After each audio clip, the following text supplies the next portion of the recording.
વર્ણન કરું. હવે અમારે ગીરમાં શું થાય કે વિદેશમાંથી પણ આવે, આપણા દેશમાંથી પણ આવે અને પ્રાંતે પ્રાંતના માણસો સિંહના દર્શન કરવા આવે. સિંહ એને જોયો ન કહેવાય, દર્શન કર્યા કહેવાય. પછી એક માલધારી પાસે જઈ અને એક આમ બહુ સુધરી ગયા હતા, બહુ જાજુ ભણી ગયેલા, પછી આમ ફોરું ફોરું બોલે એકચ્યુઅલી સિંહ જોવા છે.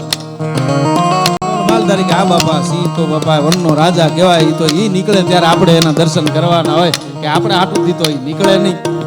તો કે નહીં, એવું નહીં, તમે જાઓ ને દેવળિયા તો ત્યાં તમને જોવા મળી જશે. એવું નહીં, અમારે લોકોને છૂટા સિંહ જોવા કે બાપા હા એ તો જંગલમાં મળી જાય તો વનનો રાજા કહેવાય. એવું નહીં, અમારે છૂટા સિંહ જોવા. તો ગીરનો માલધારી ખબર કે જો ઓલો ઓઘો છે ને, બાજરાના દાંડરનો ઓઘો છે, દેખાય છે? તો કે હા એ ઓઘો દેખાય છે. તો કે ન્યા એક કૂતરી વિયાણી છે, પેલા ન્યા એક આંટો મારીએ, એને સહન કરીએ તો પછી આગળ હાવત જોવા જવાનો કાર્યક્રમ ઘડીએ આપણે. કારણ કે મને તને જોતા એવું લાગતું નથી કે તું સિંહ જોવા જોઈએ.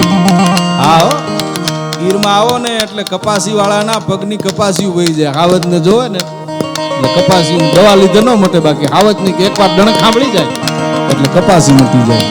અરે એનું ક્યાં કરો છો, ચશ્માના નંબર ઘટી જાય. હા, 3 નંબર હોય ને તો 2 થઈ જાય, એક નંબર ઘટી જાય જો એને દર્શન કર્યા હોય તો. એવો હાવત છે એટલે દાદ બાપુ લખે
बनवाली नदीर पाली नखराली